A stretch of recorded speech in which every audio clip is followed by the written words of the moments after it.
Welcome to our channel and our quiet journey through 100 objects left in Pompeii, a deep sleep inventory. Tonight, we'll walk together through the ancient streets of Pompeii, discovering 100 objects frozen in a single moment. August 24th, 79 AD. When Mount Vesuvius erupted, it buried this thriving Roman city under layers of volcanic ash and pumice, preserving not just buildings, but the intimate details of daily life. The objects we'll encounter aren't just artifacts behind glass, they're windows into ordinary moments. A loaf of bread left in an oven, coins scattered on a counter, oil lamps that once lit evening meals. Each item tells a story of people who lived, worked, and loved in ways both remarkably similar and beautifully different from our own. Let the rhythm of these descriptions carry you gently into rest. There's no need to remember everything. Just let each object drift past like a dream. Let's begin our quiet walk through history. Object 1. Decorated door thresholds. These mosaic and stone thresholds mark the boundary between public street and private home, often decorated with geometric patterns or the word salve, welcome. Each threshold displayed the household's taste and prosperity, worn smooth by centuries of footsteps passing between the world outside and the sanctuary within. Object 2. Stone benches in courtyards. These solid stone benches line the shaded porticos of Pompeian homes, offering cool resting places during hot afternoons. Families would gather here surrounded by painted walls and fountain water, the benches built to last generations as silent witnesses to daily life.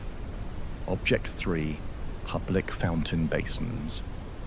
These carved stone fountains provided fresh water throughout the city, their spouts shaped as lion heads or masks spouting continuous streams. Neighbors met here daily, filling amphorae and exchanging news, while children splashed in the cool water that flowed constantly from the aqueduct. Object 4. Fountain basins with carved fish and shells. These decorative fountain basins brought the imagery of the sea into private gardens, their surfaces carved with leaping dolphins, scallop shells, and swimming fish. The water flowing over these marine motifs created a soothing connection to nearby Pompeii's coastal location and maritime trade that sustained the city. Object 5. Lead water pipes and bronze taps. These engineered marvels carried pressurized water from the main aqueduct into homes and businesses, stamped with the names of plumbers and property owners. Bronze taps allowed residents to control the flow, a luxury that marked Pompeii as a sophisticated urban center with modern conveniences. Object 6. Nymphaea fountain statues. These graceful marble figures of water nymphs adorned elaborate fountain shrines in wealthy gardens, water cascading around their serene forms. The nymphaea served as both functional water features and sacred spaces, honoring the divine spirits believed to inhabit springs and flowing water. Object 7. Terracotta roof tiles and antefixes.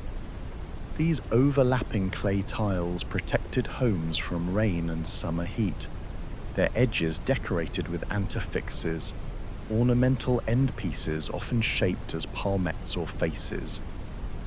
Mass-produced yet carefully fitted, they created the distinctive terracotta skyline that stretched across the city's neighborhoods.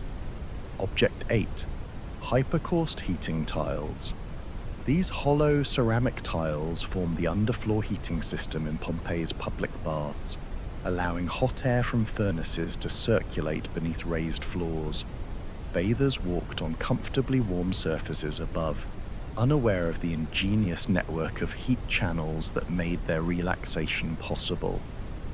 Object 9. Marble latrine seats.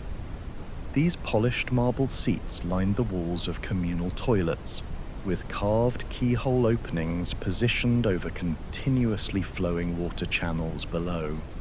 Romans gathered here without privacy concerns, conducting business and conversation in spaces that served both practical and social functions. Object 10. Wall-mounted sundials. These carved stone sundials track the sun's journey across Pompeii's sky, their triangular gnomons casting shadows that mark the hours. Positioned on public buildings and in private gardens, they reminded citizens of time's passage in a world without mechanical clocks. Object 11. Bronze oil lamps used in homes. These everyday bronze lamps illuminated Pompeian evenings with their steady olive oil flames, their simple functional design perfected over generations. Families would carry them from room to room, the warm glow pushing back darkness and extending the day's activities into night. Object 12. Ceramic oil lamps with relief decoration. These molded clay lamps featured decorative scenes on their surfaces, gods, animals, gladiators, or floral patterns pressed into the ceramic. More affordable than bronze, they brought both light and artistry into modest homes, mass-produced yet personally chosen by their owners. Object 13. Small terracotta lamps shaped like animals. These whimsical lamps took the forms of ducks, dogs, or fish, their backs opening to receive oil and their beaks or mouths serving as spouts. Children might have delighted in these playful objects that transformed functional items into companions for the nighttime hours. Object 14. Bronze brazier heaters. These portable metal bowls on legs held glowing charcoal, radiating warmth throughout cool winter rooms and providing heat for small cooking tasks. Decorative perforations allowed air to feed the coals while casting dancing patterns of light across walls and floors. Object 15. Iron fire tongs and pokers. These sturdy iron tools managed the household fires that were never allowed to go out completely, used to arrange burning logs and shift hot coals. Their handles worn smooth from constant use, they represent the daily attention required to maintain warmth and cooking heat. Object 16. Bronze cooking tripods. These three-legged stands elevated cooking vessels over open flames, their height adjustable to control cooking temperature through proximity to heat. The bronze developed a patina from years of use, each tripod a faithful servant to countless family meals. Object 70. Cooking pots and bronze cookware. These practical vessels came in various sizes for different purposes. Deep pots for stews, shallow pans for frying, handled skillets for sauces. Their interiors darkened by smoke and their exteriors dented from use. They tell stories of recipes passed between generations. Object 18. Copper alloy spoons from kitchens. These long-handled spoons stirred soups and sauces, their bowls shaped for tasting and serving, some small enough for individual eating. The metal conducted heat quickly, requiring careful handling, and developed a warm patina that marked their age and constant service. Object 19. Stone mortars and pestles. These heavy grinding tools crushed herbs, spices, and grains into pastes and powders essential for Roman cooking. The interior bowls worn smooth and darkened by oils and pigments. They transformed raw ingredients through patient circular motion and steady pressure. Object 20. Clay baking trays stacked in ovens. These flat terracotta dishes held bread dough, pastries and roasted foods in wood-fired ovens, their surfaces marked by countless bakings. Stacked and ready for the next day's work, they waited in the eternal stillness that fell when Vesuvius erupted. Object 21. Carbonized loaves of bread. These perfectly preserved loaves still show their round shape and scored sections, transformed into carbon by volcanic heat in bakery ovens. The baker's stamp remains visible on the crust, marking the final batch prepared on an ordinary morning that became extraordinary. Object 22. Brick bread ovens with arched mouths.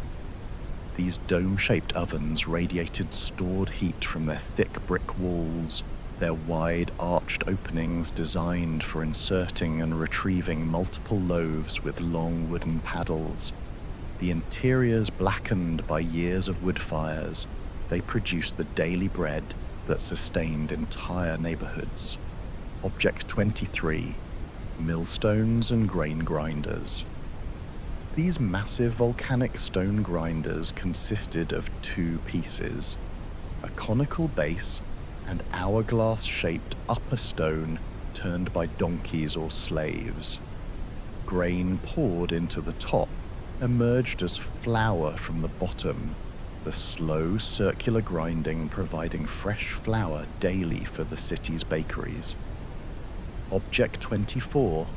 Stone bakery kneading machines. These large stone basins with mechanical arms allowed bakers to knead dough in quantities sufficient for commercial production. The wooden mechanisms have vanished, but the worn stone surfaces remain, smoothed by thousands of batches of wet dough worked into elasticity. Object 25.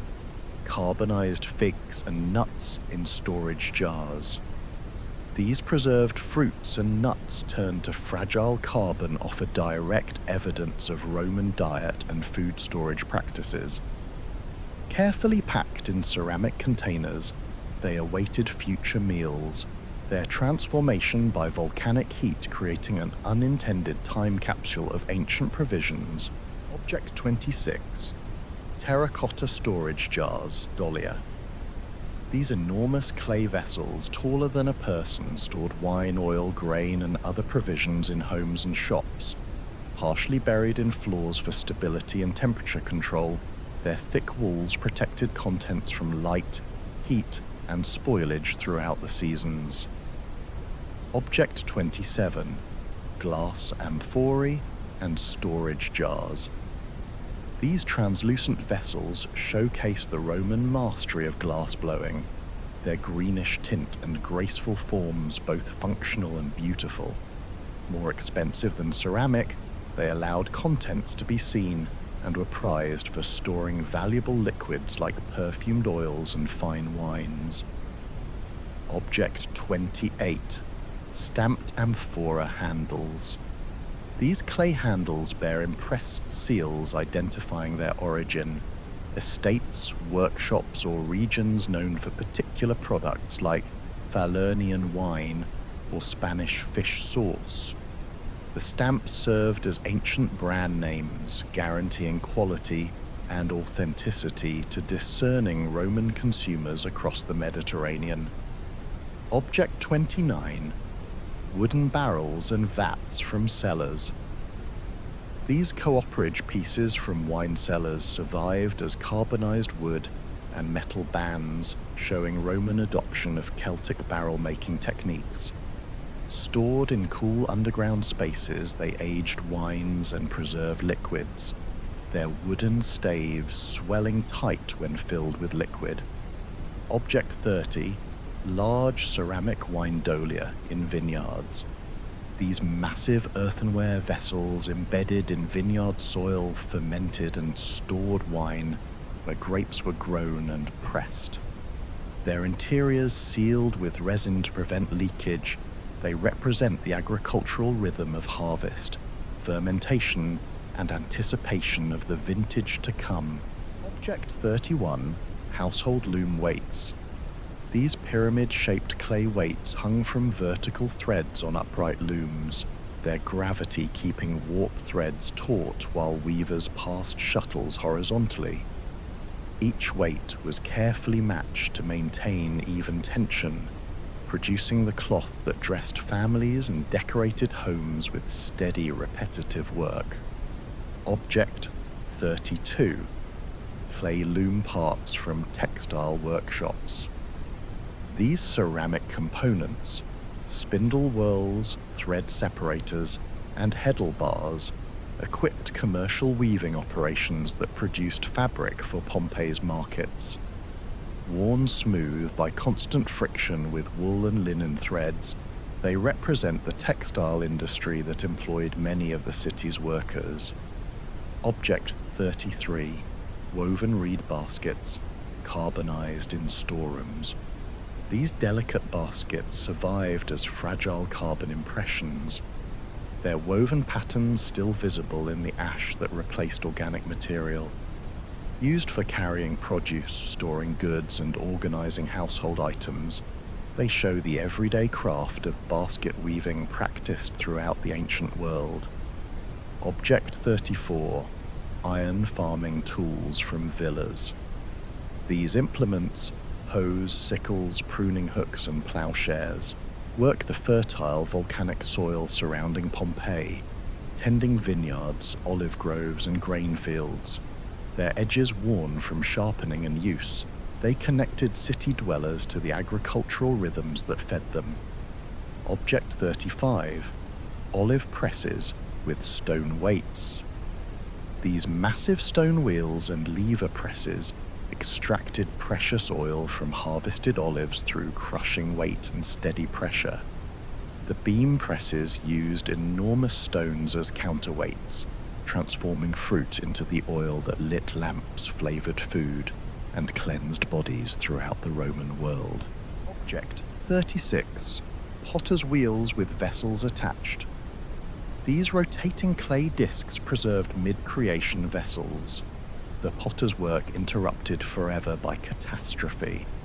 The wet clay caught at various stages, some centered, some pulled upward into walls, some nearly finished, shows the practiced rhythm of hands, shaping earth into useful form. Object 37. Glassblowers' molds. These clay and metal forms shaped molten glass into standard vessel designs, allowing craftsmen to produce consistent bottles, bowls, and decorative pieces. The mold's interiors smoothed by repeated use, they represent the specialized knowledge required to master the temperamental art of glassworking. Object 38. Iron anvils and hammers from forges. These blackened tools shaped heated iron into nails, hinges, tools, and weapons through countless hammer blows on unyielding anvil surfaces. The rhythmic clanging of metal on metal would have echoed through workshops, marking the pulse of Pompeii's industrial quarters. Object 39. Fuller's earth vats for laundry. These large stone basins held stale urine and fuller's earth, a clay used to clean and whiten woolen cloth through chemical action and trampling. Workers stood in the vats, stamping fabric clean in a process both essential and unpleasant, providing the laundry services that kept togas bright. Object 40. Merchant shipping tags. These small clay labels attached to amphora handles recorded contents, quantities, destinations, and sometimes prices in scratched inscriptions. They represent the complex trading networks that connected Pompeii to the wider Mediterranean world, tracking goods from producer to consumer across sea routes. Object 41. Weights and balances used by merchants. These calibrated stone and bronze weights ensured fair exchanges in Pompeii's shops and markets, suspended from beam scales that compared goods against standardized measures. Shopkeepers kept sets of nested weights, each marked with its value, building trust through accuracy in an economy dependent on honest measurement. Object 42, bronze coin scales. These small, portable balances verified the weight and authenticity of currency, protecting merchants from debased or counterfeit coins circulating through trade. The delicate pans hung from chains, sensitive enough to detect subtle differences that distinguished genuine silver from clever forgeries. Object 43. Money, chests and coin hoards.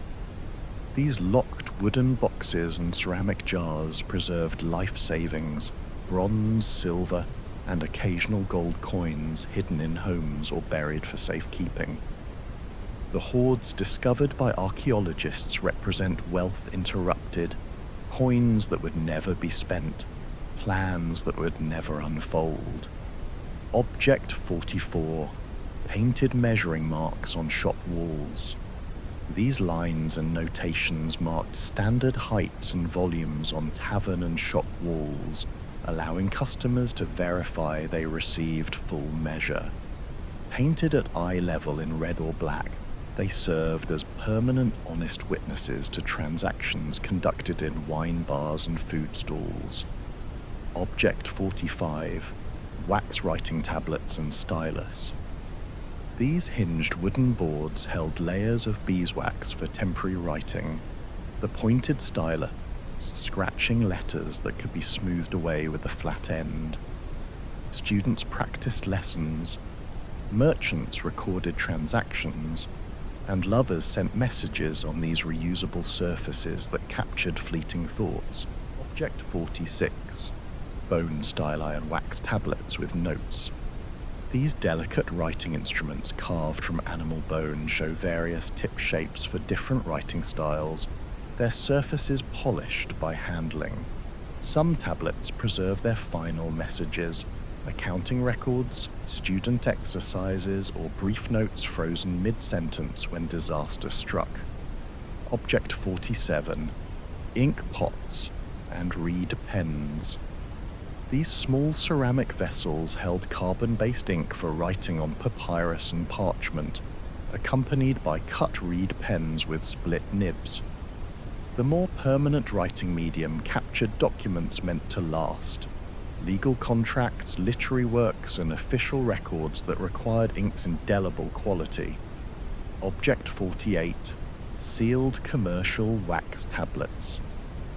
These bound documents bear unbroken seal impressions in wax, protecting legal contracts, loans, and business agreements from tampering. The seals show signet ring patterns of witnesses who validated transactions, their authorization preserved across 2 millennia. Object 49. Street shop signs and painted advertisements. These colorful painted images announced business types to literate and illiterate customers alike. A ham for a butcher, a goat for a dairy, tools for a blacksmith. The direct visual language transcended reading ability, advertising services to all who passed through busy commercial streets. Object 50. Election posters painted on facades. These political endorsements covered exterior walls, recommending candidates for local office with slogans praising their character and fitness. Professional sign painters worked quickly, their bold letters declaring support from guilds, neighborhoods, or individual citizens eager to influence civic life. Object 51. Pottery wine, jugs and cups. These everyday ceramic vessels served wine mixed with water at daily meals, their simple forms refined through centuries of use. Handles worn smooth from countless grasps, they passed from hand to hand at family dinners and casual gatherings where conversation flowed as freely as drink. Object 52. Bronze drinking cups and ladles.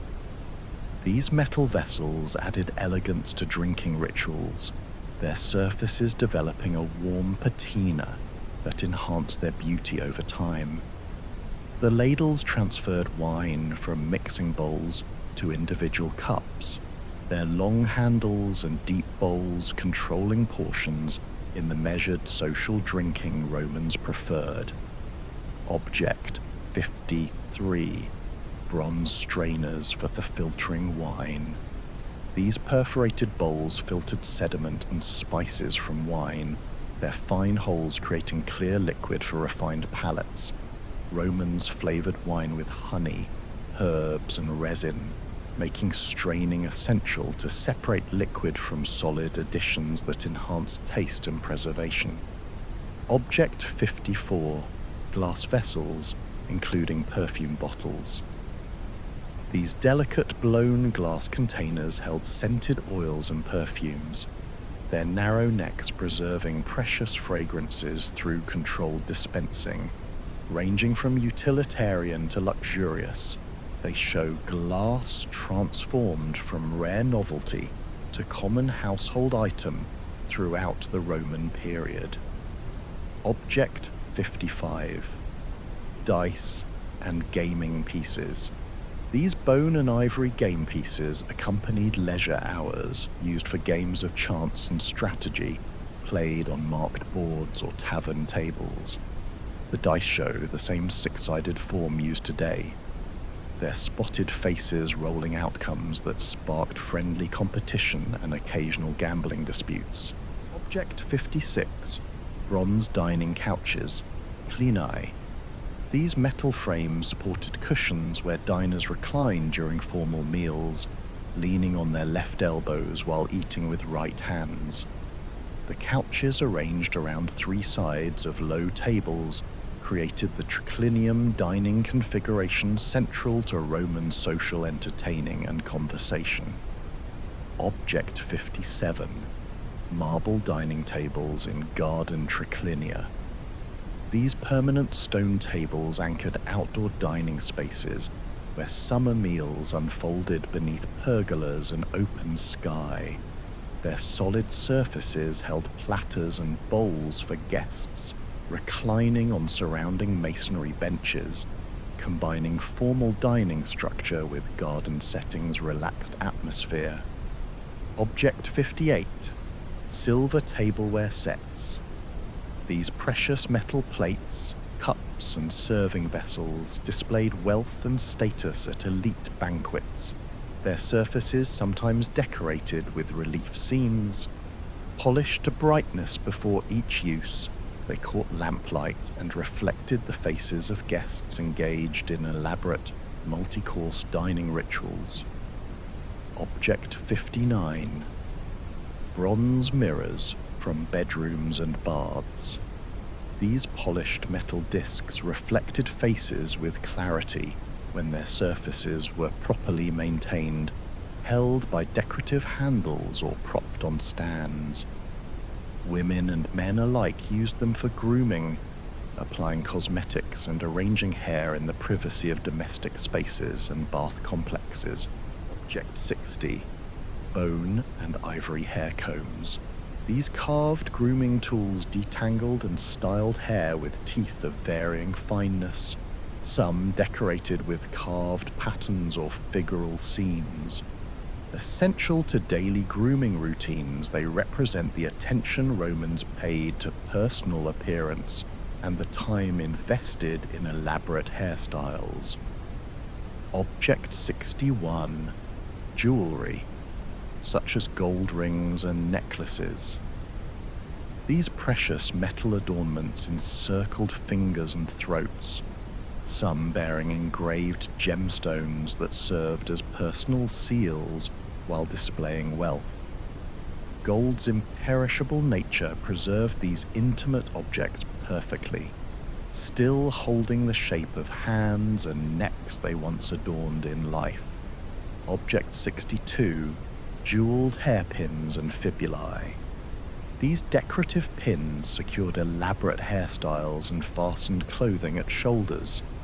their functional purpose enhanced by gemstones, enamel work, and intricate metalwork. Women-owned collections reflecting personal taste and economic status, choosing different pieces for different occasions and social settings. Object 63, glass beads and amulets. These colourful protective charms hung from necks and wrists, believed to ward off evil and bring good fortune to their wearers. The glass beads came in vibrant blues, greens, and reds, while amulets took shapes of deities, body parts, and symbols with specific protective powers. Object 64, ivory toilet boxes with cosmetics. These elegant containers held cosmetic preparations, face powders, rouge, eye makeup, in compartments designed for organized storage. The ivory surfaces often carved with decorative scenes.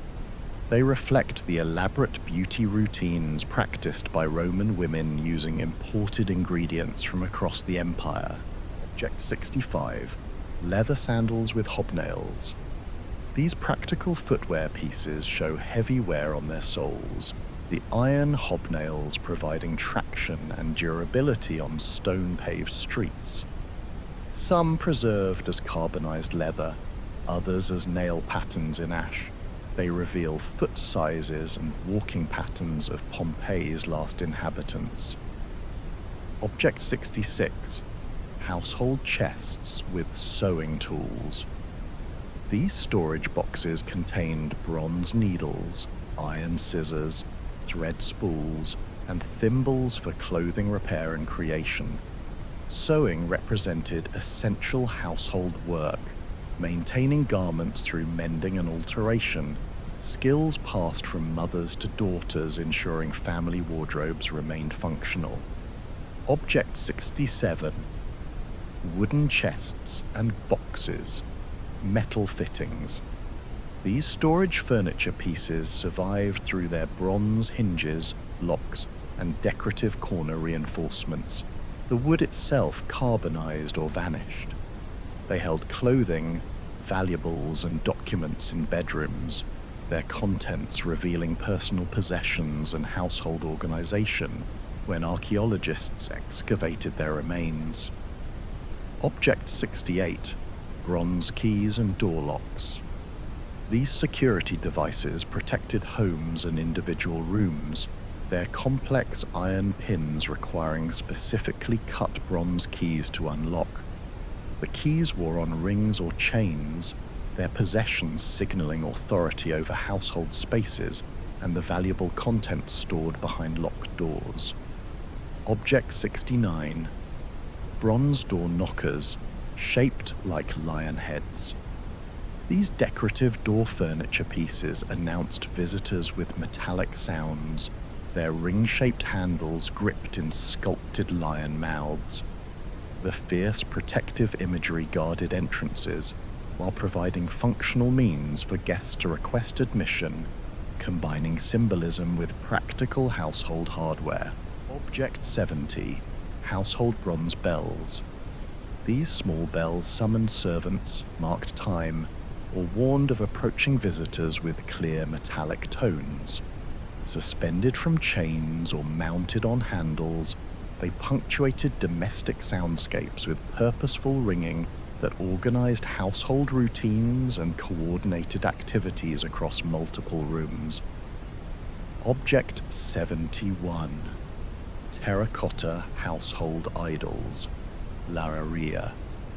These small clay figurines represented household guardian spirits, the Lars who protected family and home through daily veneration.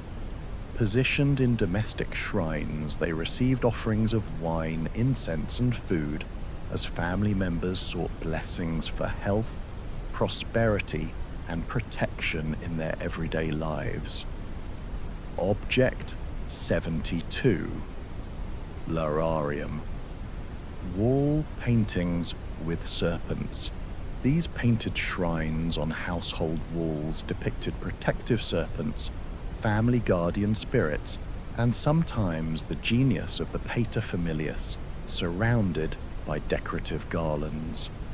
The serpents symbolized fertility and protection, their painted forms receiving daily acknowledgement as families passed through their homes, attending to routine tasks. Object 73, bronze and terracotta incense burners. These pierced vessels released fragrant smoke during household prayers and rituals, their rising streams carrying petitions upward to divine attention. Filled with imported resins and local herbs, they created aromatic atmospheres that marked sacred moments within the rhythm of domestic life. Object 74, bronze ritual libation bowls.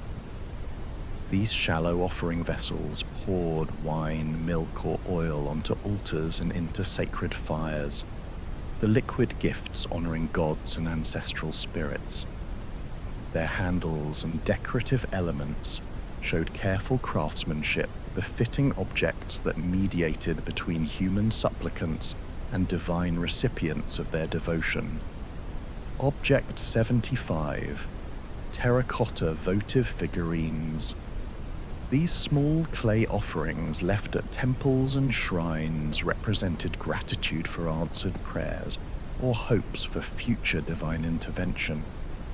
Shaped as body parts, animals, or deity images, they accumulated at sacred sites, physical manifestations of countless individual prayers and thanksgiving gestures. Object 76, stone phallic reliefs and good luck charms.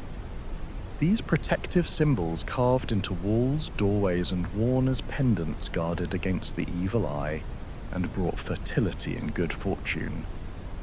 Romans viewed these images pragmatically as apotropaic devices, their presence warding off misfortune through symbolic potency that transcended modern sensibilities about propriety. Object 77, lead curse tablets, deficciones. These thin metal sheets inscribed with petitions for divine intervention in disputes, competitions, or romantic pursuits were folded and deposited in graves or sacred springs. The writers sought justice, revenge, or advantage, binding their enemies or rivals through words, scratched into malleable lead, and offered to underworld powers.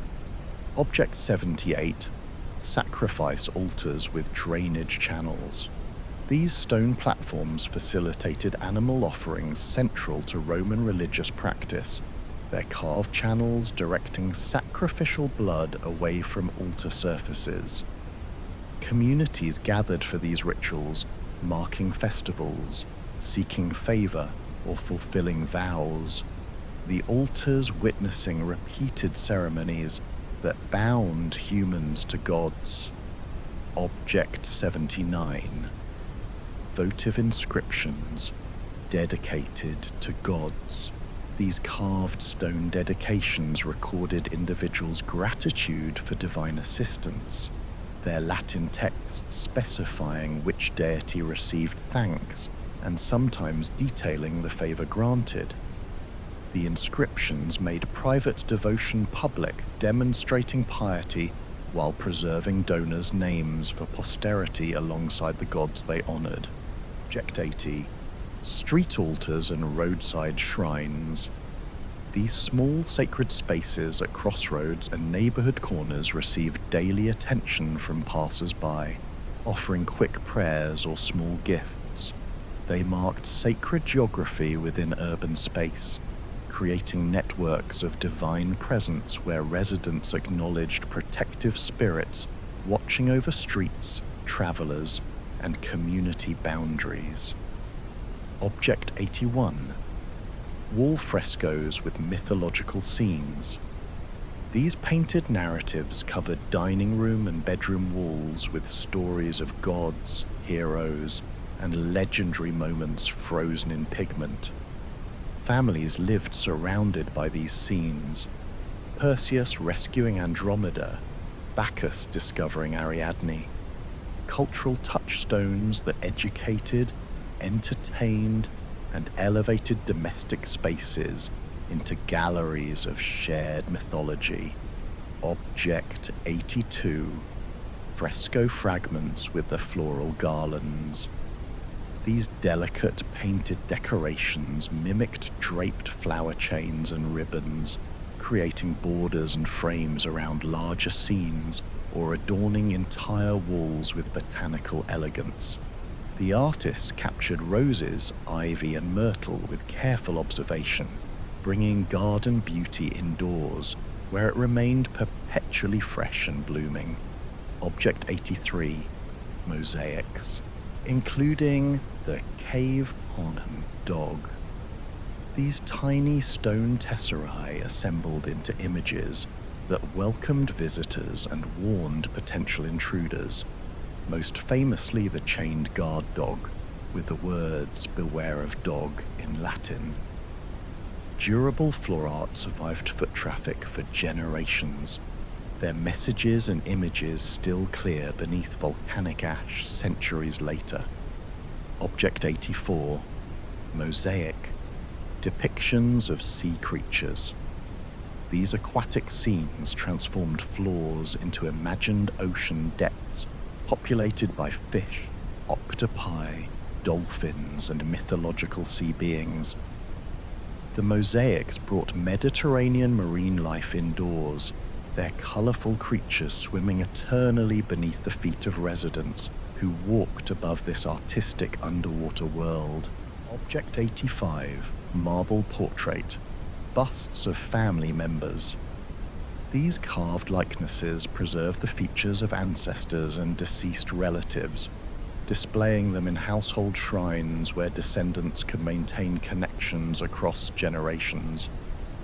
The realistic Roman portraiture captured individual faces with unflinching accuracy, wrinkles and asymmetries included, valuing truthful representation over idealization. Object 86. Marble statues of mythological figures. These sculpted gods and heroes populated gardens and peristyles, their white marble forms creating sacred and aesthetic focal points within domestic architecture. Venus, Apollo, and Dionysus stood eternally in courtyard corners, cultural symbols and religious icons simultaneously inhabiting private contemplative spaces.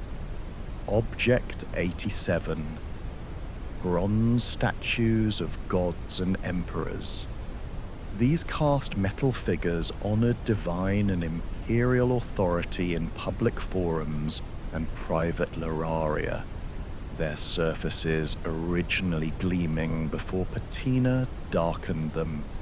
Standing on bases or in wall niches, they represented power structures, divine and earthly, that governed Roman life and loyalty. Object 88. Gladiator graffiti on arena walls. These scratched inscriptions recorded fight results, praised favorite fighters, and declared fan loyalties on amphitheater walls where spectators waited for violent entertainment. The informal writing preserved voices of ordinary citizens celebrating victories, mourning deaths, and participating in popular culture surrounding gladiatorial combat. Object 89. Bronze ceremonial tripods. These three-legged stands supported offerings, incense burners, or sacred vessels during religious ceremonies, their forms echoing ancient Greek designs. Often decorated with animal feet, rings, or deity figures, they elevated ritual objects literally and symbolically during worship and sacrifice. Object 90. Bronze animal bells from livestock pens. These practical objects hung from collars around livestock necks, their clanging tones helping shepherds locate wandering animals across hillsides and fields. The bells connected urban Pompeii to surrounding agricultural landscape where herds and flocks provided meat, milk, wool, and leather for city markets. Object 91. Surgical instruments from the house of the surgeon. These bronze scalpels, probes, and forceps represent medical knowledge practiced with care and precision in Roman homes. The physician who owned them treated wounds, set bones, and attempted to ease suffering with tools surprisingly similar to modern instruments, their presence reminding us of ancient healers' dedication to preserving life. Object 92. Bronze helmets and armor pieces. These protective gear fragments once belonged to gladiators or soldiers, their surfaces dented from impacts that tested metal against force. Stored in barracks or homes, they waited for training sessions or battles that would never come, silent guardians of bodies they could not ultimately protect. Object 93. Bronze horse fittings from stables. These bridle ornaments, harness rings, and bit pieces adorned the horses that pulled carts, carried riders, and worked the land surrounding Pompeii. Polished and maintained by stable hands, they represent the partnership between humans and animals that powered transportation and agriculture before mechanization. Object 94. Public bath strigils and oil flasks. These curved bronze scrapers removed oil, sweat, and dirt from skin after bathing, part of the social cleansing ritual Romans practiced communally. Paired with small oil containers, they accompanied bathers through hot rooms and cold plunges, tools of self-care and the leisurely hours spent in bath complexes. Object 95. Pumice stones and scrapers for skin. These volcanic stones, ironically products of earlier eruptions, smoothed rough skin and removed calluses through gentle abrasion. Light enough to float, yet abrasive enough to exfoliate, they connected personal grooming to the volcanic landscape that both nurtured and destroyed this coastal city. Object 96. Child's terracotta toys. These small clay dolls, animal figures, miniature vessels speak of childhood in ancient Pompeii. Games played, stories imagined, lessons learned through play. Found in homes and streets, they represent the youngest residents whose futures ended before truly beginning, their simple toys outlasting their brief lives. Object 97. Garum amphorae. Fish sauce jars. These vessels contained the fermented fish sauce that flavored Roman cooking, a prized condiment traded throughout the empire.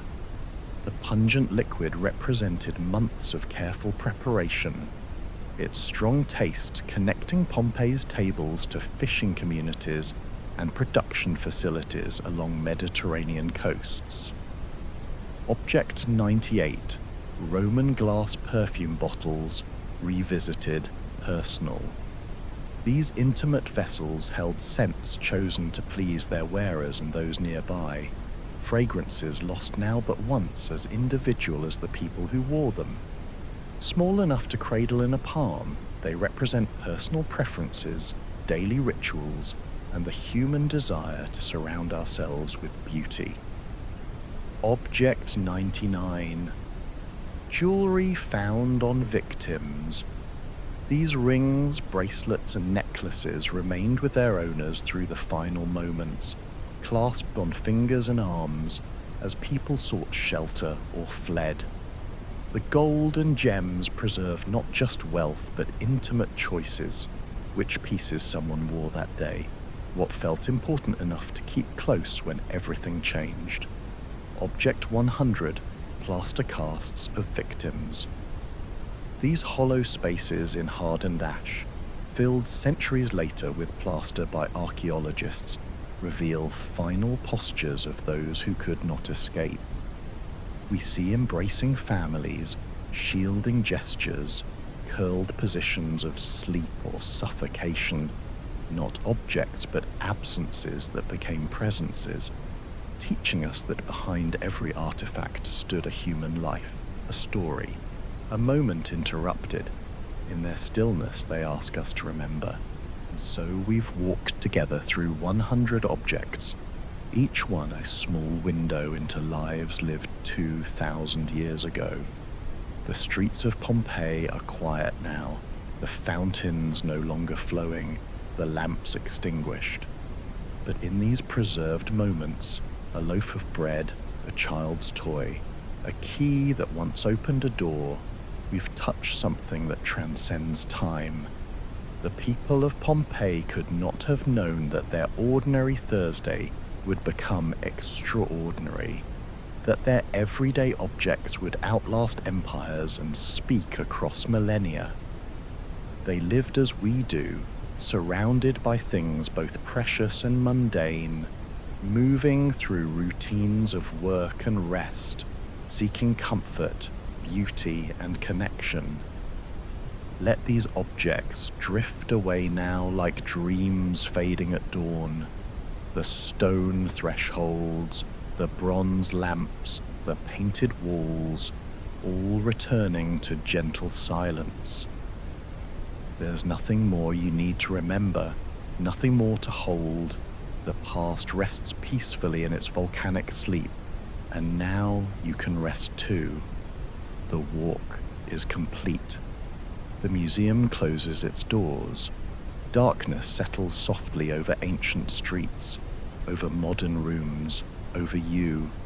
Let yourself sink into that same stillness, that same peace. 2,000 years is just a moment. A moment is just a breath. And now, even breathing can slow, can soften, can simply be. Time folds in on itself here at the end of our journey. The boundary between past and present grows thin, then disappears entirely. Those ancient sleepers and you, settling into rest now, share something fundamental. The universal human need for peace, for shelter, for the gentle descent into unconsciousness that restores us. Perhaps in some way, by remembering them, we've kept them company across the centuries, and perhaps they keep you company now, these quiet presences who knew their own versions of tiredness, their own longing for day's end. They found their rest, now find yours. The volcanic ash that preserved their world settles now as softly as snow, as gently as a blanket drawn up to your chin. Everything is still, everything is safe, everything is exactly as it should be. Let the weight of history, the weight of the day, the weight of consciousness itself grow lighter, lighter, until it floats away entirely. There's nowhere you need to go, nothing you need to do. The objects have told their stories. The ancient city sleeps, and so can you. Good night.